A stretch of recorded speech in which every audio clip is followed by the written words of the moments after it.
राज्य कैबिनेट बैठक में गुरुत्वपूर्ण निष्पत्ति 14टी विभाग 27टी प्रस्ताव पर आज कैबिनेट मोहर मारी।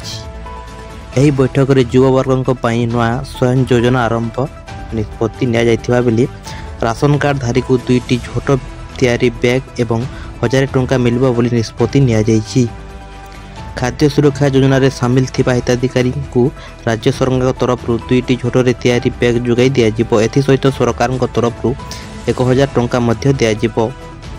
यह द्वारा राज्यर 95,90,000 हिताधिकारी उपकृत हेबे।